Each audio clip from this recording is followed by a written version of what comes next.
Game day is right around the corner.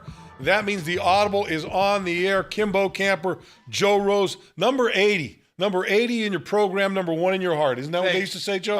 I think there were a few people who said, well, not really, but thanks, Bo. Thank you. All right, you're listening to the Audible. You're catching us on Twitter, on your Periscope feed. You can also send your questions in via Twitter. Just hashtag the Audible. You can also catch us on the Miami Dolphins Facebook page on a delayed basis.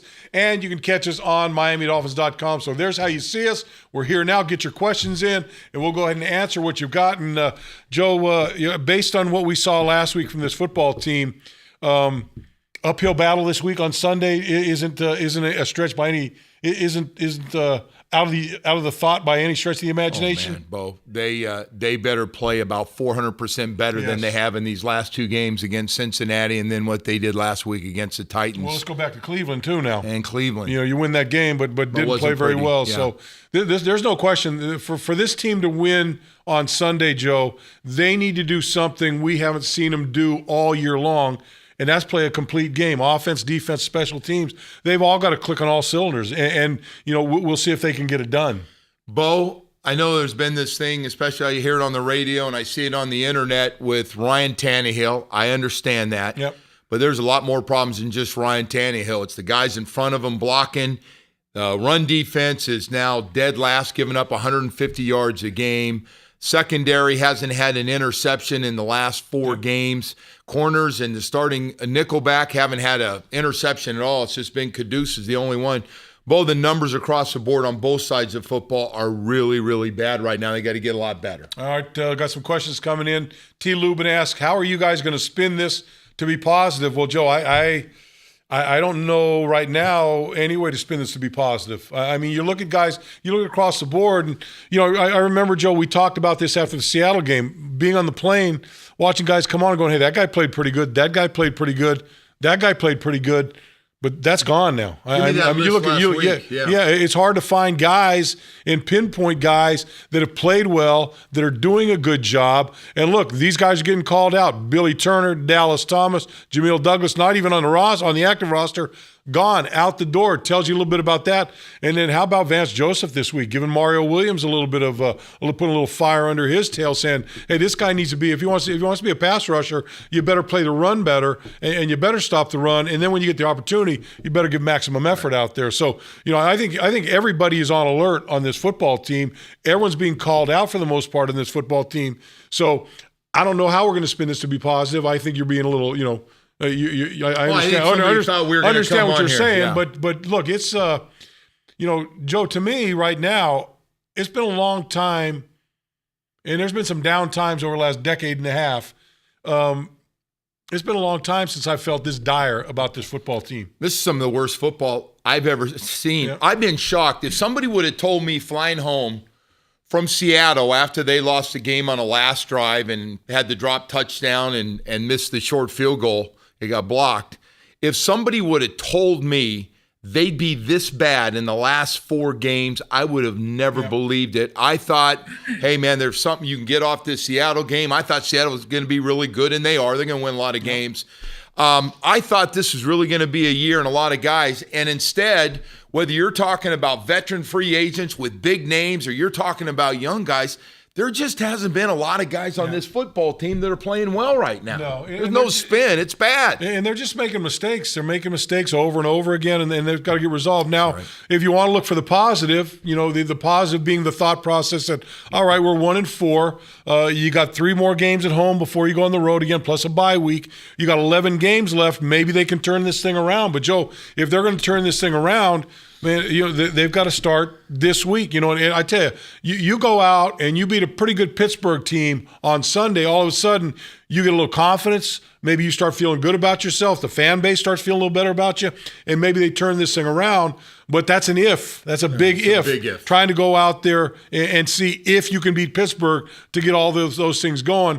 Big Ben, as tough as it comes, and you want to talk about pass rushing, a guy like Ben Roethlisberger, first of all, it's hard enough to get there, and then when you get there, the guy's about the size of a telephone pole and about as hard to bring down as a telephone pole. Difficult. He'll throw the ball down to who? Oh, by the way, the best receiver in National Football League, Antonio Brown, who makes all the plays he needs to make. And then, how many yards did we give up rushing last week? 235? 235. Le'Veon Bell behind that offensive line coming at you. So it is a monumental task for this football team to get the job done. But if they can get the job done, then hopefully that can be the impetus to get things headed in the right direction, Joe. Bo, the other thing, and I got a lot of this week, was, hey, it doesn't look like they're trying. No, they're trying.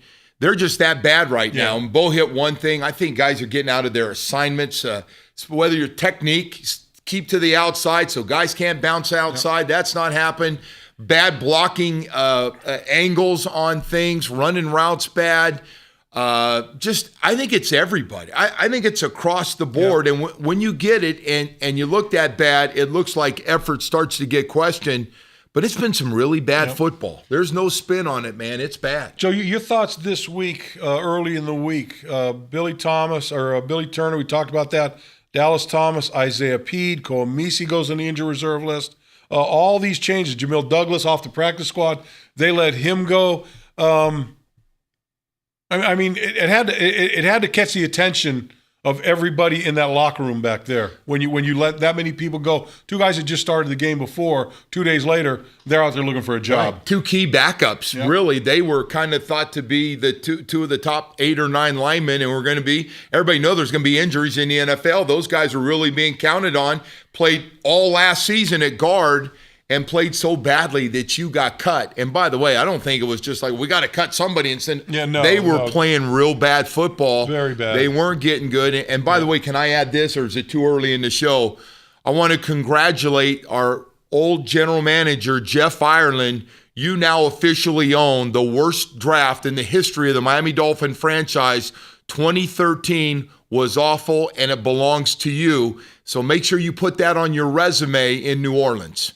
A lot of people, a lot of people down here that are wholeheartedly behind you. But then there's some Jeff Ireland supporters too that I'm sure would bristle a little bit about that. Hey, okay, what's the Twitter question? Well, you're watching the Audible on Twitter. You can send your questions in at hashtag the Audible. You can catch us on the Miami Dolphins Facebook page on a delayed basis. You can also catch us on MiamiDolphins.com. Here's one of the questions coming in via Twitter. What's the biggest problem for the Dolphins? Well, to me, Joe, the biggest problem with the Dolphins is a lack of consistency at any position right now, I would say. Yeah. It's real close, though. It's a great question. If we're breaking this thing down, run defense, offensive line, quarterback play combination with the pressure. And if Ryan can do more, he's got to do more with what he gets. You're going to get pressure. Nobody's going to go through a football game and not get pressure. It's going to happen. That combination.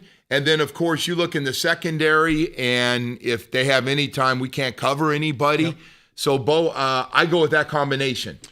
At AFR Jackson, why doesn't the Dolphins use the same offense that Dan Marino used? Well, first thing is, they've been here since OTAs, since Adam Gase came in. Yeah. You're not going to change the offense. You're not going to change a whole offense in the middle of a season. I don't understand the thought process behind someone asking a question like, what do you think? They're just going to scrap everything they've done now for 6 or 8 months working on that and just go back to running, traps and dives and P10s and this and that and all those types of things. Maybe the biggest question is, why don't they find another Dan Marino? That's probably a more legitimate question than that. I just don't. That's been a guys changing positions in the middle of the season. It's been a 15-year question. Scrapping the offense. I can tell you this, though, being part of that early on in the 80s, if you want to go that, let me see. Clayton on one side, Duper on the other, blitz, quick post pattern, 75-yard touchdown. One-on-one wins, offensive line, Dwight is snapping. Yeah, I'd leave that alone. That had to do a little bit more with personnel. Nothing against scheme and all that. What against Monday night against the Chicago Bears? Nat Moore against Wilbur Marshall. Matchup that won that football game. They're going Wilbur Marshall going to cover Nat Moore. But that you know what that is? That's what you don't see, or we haven't seen out of this football team yet. A guy beating somebody one-on-one and making a play of significance that helps you win a football game. How many of those have we seen? Well, I'll give you another one if we're going to go here. Now I'm getting way out there. I'm in make-believe world. I feel like I've been drinking all night. We just talked about Duper and Clayton, draft picks by the Dolphins. Marino, draft pick. Tony Nathan, draft pick. Nat Moore draft. Oh, I just went with a bunch of really Bunch of good draft homegrowners? picks. Bunch of homegrown fellas. Hitting on a bunch of draft picks. That will get it done too. Hitting doubt. impact players, playmakers on both sides of the ball. Elder H71, how did the Dolphins pass on Dak Prescott 4 times in the draft? I would ask you, how did the Dallas Cowboys pass on Dak Prescott 4 times in the draft before they took him? I just say this. I didn't know he was going to be that good. He's a really good college very good. quarterback. Very Congratulations to the Cowboys. For getting a guy like that. Russell Yeah. Wilson, congratulations to Seattle. Yep. A bunch of people passed. The whole Oh, league by could the have way, had him. congratulations to New England, who's still riding the coattails of Tom Brady that he picked in the 6th or 7th round. pick, yeah. So yeah, look at it. It happens, But look, you can ask that questions. You can put replace the Dolphins with 30 other teams in the league that passed on him for 4 rounds. Dallas is in great shape. I would just say this back to you. Dallas Cowboys, whether it's Romo, I would love to have that debate every day in Dallas on talk radio. Wouldn't that be fun? Yeah. Romo or Dak? Yeah. So Joe, what do you think when Romo's talking? He's another 2 or 3 weeks out. Week 8, he's talking about maybe week 9. Yeah. What happens then if Prescott's still playing well? Boy. Flip a coin and see what happens. I keep him in there because he's just getting more and more confidence with this group of guys. Yep. Personally, I don't make the change. Tony's going to have to understand. In a Hey, Tony, situation like that, as long as you go with the guy as long as he's winning, right? he's hot. I go with a hot hand. I go with a hot hand in any sport. Yep. And not just give a veteran his job back, especially a guy that's had a ton of back injuries. What happened to our Giants the other night, Joe? I got. Are we going to get a closer in San Francisco? let me Can tell the you- Giants spend? They're spending a lot of money, Bo. Can they go out and get a closer, please? Let me tell you what, I'm watching that game. Why'd you do that to Ninth yourself? inning. I said, you know what? Let me get back to Narcos because this game is over. Giants are up 5-3. This game is over. No. Next day, I look in the newspaper and went, what? What happened? Narcos was good though, so it didn't bother me that. Twitter question: what is the verdict on Tannehill? Do we have enough snaps to determine? Well, I think you got enough snaps. The question is, how many snaps where he's had protection? I think Coach Gay's talked about the fact that 44% of the time that he's gone back to throw, he's been pressured. I think you got to throw last week out. And this isn't popular with people. They go, oh, there they go again. Bo and Joe now protecting and defending Ryan Tannehill. You can't go off last game. That protection was some of the worst pass protection I've ever seen, ever. Now, he's still on the hot seat, and he's got to get better. There were some plays that he could have helped out by stepping up in the pocket, rolling, getting out of the pocket. If there's a hole, get out and buy yourself more time to get your receivers more involved. He's still got to get better. Hopefully, Bo, we've been saying it. I think finally this week we're going to have the 4 number 1 pick starting on the offensive line. Brandon Albert and Laramie Tunsil are expected to be back at left guard and left tackle. It would be nice to see what this offense looks like and what Ryan looks like behind that group. You know what I mean? And not for one game, for a couple games, 3, 4, for the rest of the season, you like to see, just so you can really get a good feel for those guys in the offensive line. How good can they be, and how good Ryan can be behind them? Who knows? There are times where it gets frustrating where you see Ryan, he's ready to let the ball go, and he just can't let it go. And had he let it go, sometimes you got to be willing to just throw the ball in there and try to make it happen. You got to fire it in there, and sometimes you got to throw it away. And if one guy, like in last game, he looks at one receiver, it's not there, and he goes back, and I'm thinking to myself, Ryan, how much time do you think you have with this group and the pass rush you're getting? So some of this on Ryan Tannehill, and make no mistake about it, we're watching him real closely because it's no longer, he's our quarterback for the next 5 years. It's got to happen now. We got to see a lot of growth right now. Look, if you don't think this year is important for Ryan Tannehill, and you don't think he knows that, then you're missing the boat. Because I agree. Look, everybody knows what the stakes are. Everybody, certainly he knows what the stakes are for him as he goes through this year, and we'll see what happens. Another Twitter one. Hey, Joe, what's more important, a coach or a quarterback? I would say a quarterback every day of the week. Correct. Every day of the week. Quarterbacks can make coaches look real good in general. When you've got real good players and you don't call a good play and they jump up and make this great play, or a blitz is coming and coach goes, oh, shoot, why'd I call that? I knew they were going to come open blitzer, and your quarterback rolls out of the play, gets out and throws it 50 yards down the field for a touchdown, kind of makes that coach look pretty good, doesn't he? Yep, I'm with you. Quarterbacks all the way. At work tomorrow, do you think the Dolphins will ever be like New England? Oh, well, this is one of the greatest runs in the history of the NFL. It really is. Slow down, everybody. What we're watching New England. I go back to the Dolphins run from 1970 when Don Shula came, probably until what? When's the last time they went? When did they play Buffalo in the AFC Championship game with Thurman Thomas? I think he just got 1980. I think he just got another screen pass. 1980. No. From 70 when Shula came in till 1990. Was it 1990? It had to be, right? All right. Yeah. Somewhere around there. Dolphins had a pretty good run. I think they played in 6 AFC Championship games, 5 Super Bowls. So I would say that was a close run.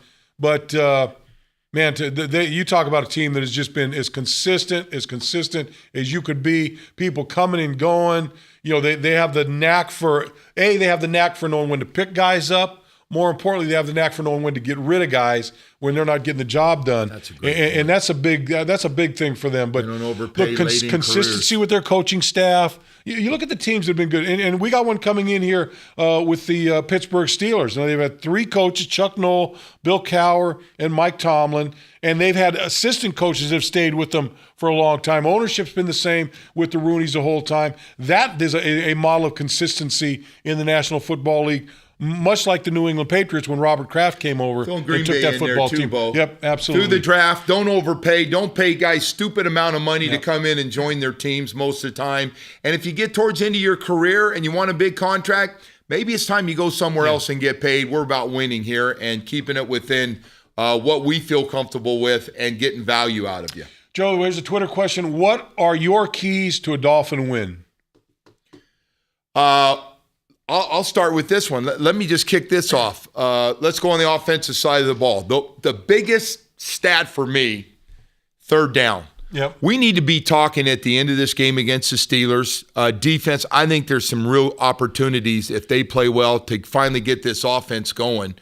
But have success on 3rd down. How about we have 45 to 50% success on 3rd down? We're 31st right now in the NFL. I think it starts with that, having some long drives, keeping drives. First of all, that way your defense doesn't have problems on run defense because they're on the sideline watching and staying rested up. I think that will be a big help. I'd start with that number, some nice, long 5, 6, 7-minute drives. Yeah, and if you're going to have 5, 6, 7-minute drives, that means you got to run the football with success. You got to pound the ball. You got to run the football. Hopefully it's a hot day. You can wear these guys down a little bit back there.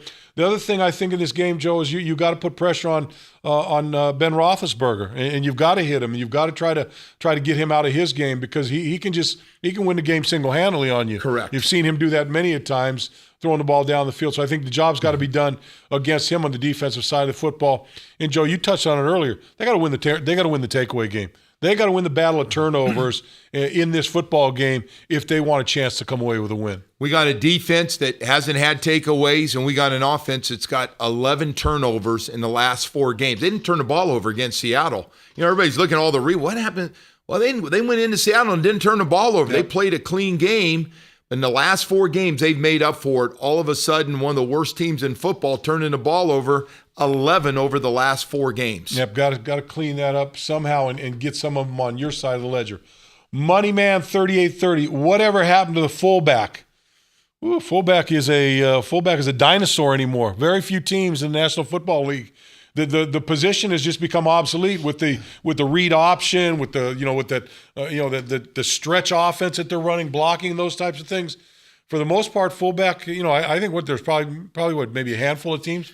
Well, Pittsburgh has one, and they always seem to be about 5'11", about 250. Green Bay usually has one. But, Bo, I would say this. For people that do put an extra guy back there, it's now a 260 to 270-pound tight end, or an extra big offensive lineman now taking that position. Yeah, no doubt. I mean, you looked at I think the other day when we were playing Tennessee, I think at one point they had 6 or 7 offensive linemen in there. And loaded up with Fasano and all their big, strong tight ends who can block. Yeah, no doubt.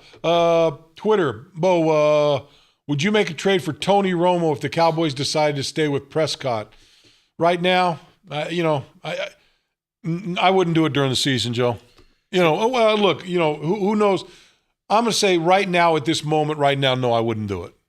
I think Tony Romo's really good when he's healthy, but he is officially damaged goods. I mean, he's always hurt now. Can you imagine him taking some of the hits that Ryan Tannehill? How long do you think Tony Romo would last right now? By the way, even if he throws the ball, he's going to get hit. Everybody hits the quarterback when they get anything, any opportunity close.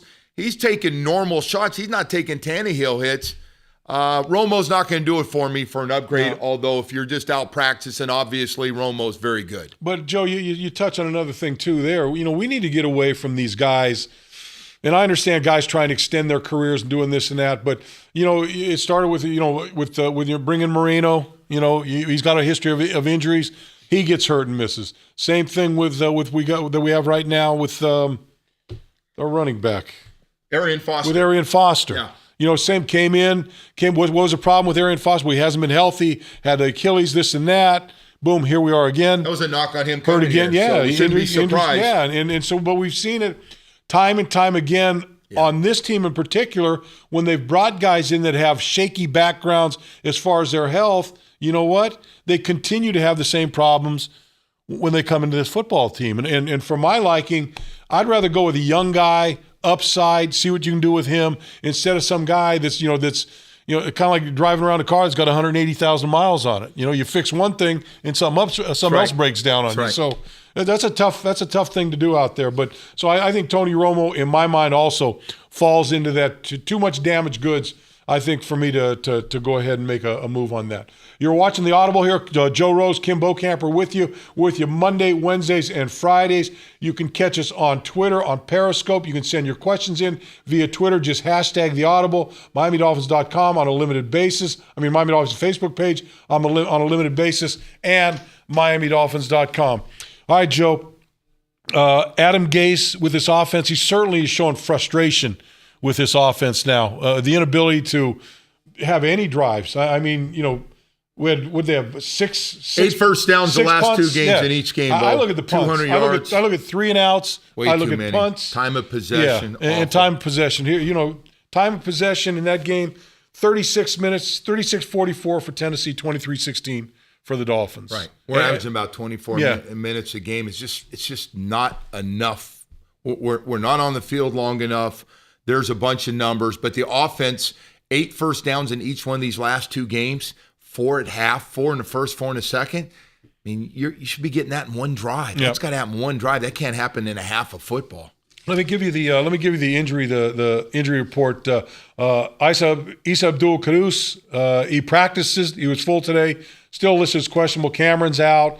Arian Foster is listed as questionable. He was limited today in practice. Xavier Howard's out. Jakeem Grant, full speed. He was questionable, but he's full speed. Marquise Gray, I was told, right? Marquise Gray, full practice, still listed as questionable. Jelani Jenkins, limited today. He's questionable. Rashad Jones, boy, that's... If he doesn't play, you officially lose. A guy that's making way too many tackles on this football team, but you lose a really good football player if he can't play. If he can't play, well, he's listed as questionable. Anthony Steen and Laramie Tunsil both practice full speed. Pittsburgh Steelers, Sammy Coates, questionable for the game, limited to practice today, the wide receiver. Justin Gilbert, he's okay. Tackle Marcus Gilbert is out. Defensive end Cameron Haywood is out. Ryan Shazier is out. Shamarko Thomas is out. Cody Wallace, the center, is out, and Marcus Wheaton is out. The rest of the guys are expected to play. So that's just the injury situation there for the Miami Dolphins. I want to touch on Rashad Jones, how well this guy's been playing, how much he means to that defense, and how much it would hurt not to have him be able to play with a groin injury. Bo, there's 2 things about Rashad. First of all, I think he's their best tackler, especially in the box coming up. How many tackles has he made that if he doesn't make the tackle, there's big trouble. The run defense, you think it's bad? If he doesn't make some of the tackles he's made in the last month, where are they right now? Matter of fact, I was glad to see Vance Joseph come out and say he's having to make too many tackles. That's why he's so banged up right now. He shouldn't be making – the back end of this defense shouldn't be making so many tackles. And really called it on the defensive line, but I think he's one of the 2 or 3 best players on this football team. He's having another good season. People are going, well, what about against the pass? He's got to come up right now. He's playing like an extra linebacker. Yeah, look, you talk about run support, getting up the field, One of forcing the the ball best in back football. inside. I mean, he's been the Great. best guy for the Dolphins when it's come to run support. When your linebackers should be doing it more so than your safeties, Right. but he's been the guy that's been able to give it to him. Twitter question: How can we get Parker and Stills more involved in the game early? Pretty good question there. Kenny a Stills has great become question. kind of an invisible man, other than caught the touchdown pass in Cincinnati in that game, but we didn't see. I don't think we saw. I think maybe he was targeted one time in last week's game. We didn't see enough out of we didn't see enough out of any of the three receivers, but you're right. Kenny Stills, Devontae Parker. I agree. That's a great question. I kind of defended them last week. They're going, what about our receiver? What are they? And I said, well, they can run and run routes and get open and whatever long routes are supposed to run, but they got to get them the ball, and they got to have time to get them the ball for those guys to be effective. You can't just run bubble screens and on line of the scrimmage screens, quick screen plays to your receivers. You got to have something down the field. And when they've had, that's one thing about Tannehill. I guess part of you get more of a joke every day when you're on the radio show and people are calling in, but not very few comments about Ryan throwing the deep ball anymore. I would imagine. I mean, that's kind of become a thing of the past. First of all, I mean, I know we haven't seen it a lot, but when we do, like last game, Devontae Parker hits him in stride down the sideline. His deep balls, when he's got time, that shouldn't be brought up when we do this dogpiling from negativity of all these things that are wrong with this team. That's not one of the problems. Would you try to blitz Roethlisberger more or lay back and play more zone? That's a good question. You know what? I would try to put pressure on him. I'd try to bring an extra guy.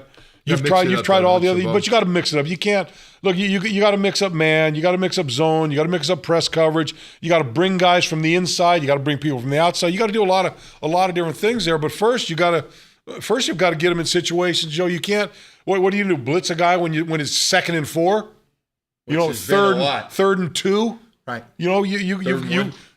Going back to what Vance Joseph said. Vance Joseph, if you want to be a pass rusher, if you want to be a team that rushes the passer and sacks quarterbacks, first thing you got to do is stop the run and put them in 2nd and long and 3rd and long to get the job done on a regular basis. Not every now and then, on a regular basis. I'm really curious. It's a great question. I think you got to mix it up. Just to follow up with Bo saying, I'm dying to see what the game plan is on Antonio Brown, who, by the way, is the 2nd most targeted receiver in the National Football League.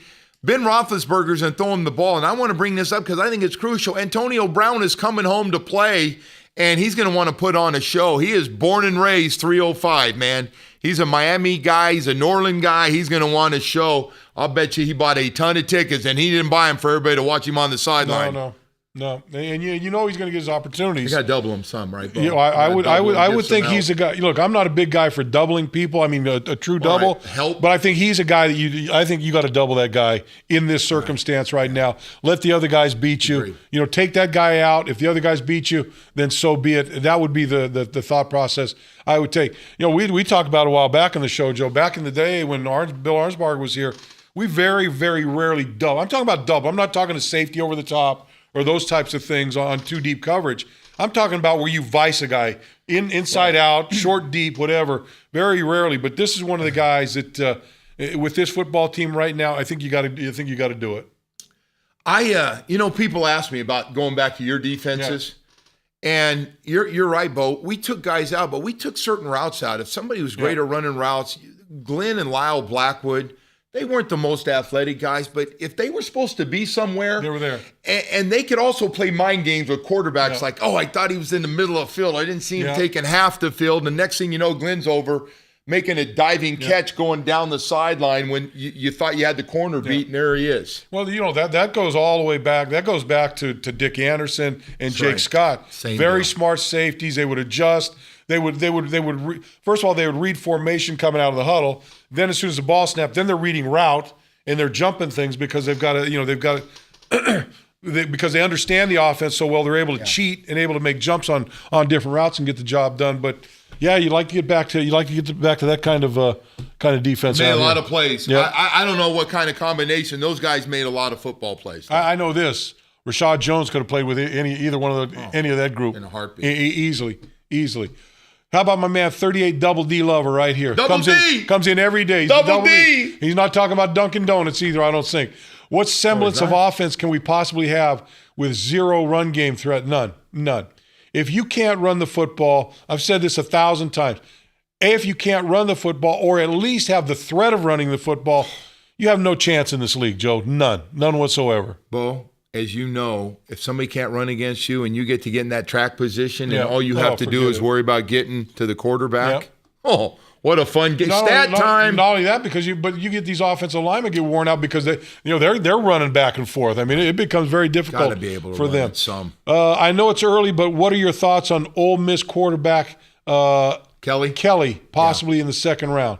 Yeah, it's a little premature for me to start talking about the draft, but not too early on the radio. Kids look pretty well when I've seen him play. He's looked pretty good. He's looked real good. I think a lot of people like Watson right now with Clemson, another guy that's on everybody's list as well. I don't know how those guys rank up, and teams are going to have all the teams that need a quarterback will be looking at that and going, here's what we have right now. Here's what's there. How do they match up? Projecting how good this guy can be coming out of college. All right, look, that's going to do it for today's show. Hopefully on Monday, we've got some better news. We can have a better week. We don't need to be so negative all week long. Win over the Pittsburgh Steelers, Joe, would heal a lot of wounds, at least for the time being. How about a bunch of guys show up and have good – I always go back to this. All right, you're not winning games, but how about leaving the stadium on Sunday afternoon Feel good about the way you played. I played good, man. You know what? I had a good game. They show that film all day. We might have lost, but I played my off. That's it for the Audible. Joe Rose, Kim Bokamper. We'll see you on Monday. Hopefully, we're talking about a win over the Pittsburgh Steelers. We'll see you then.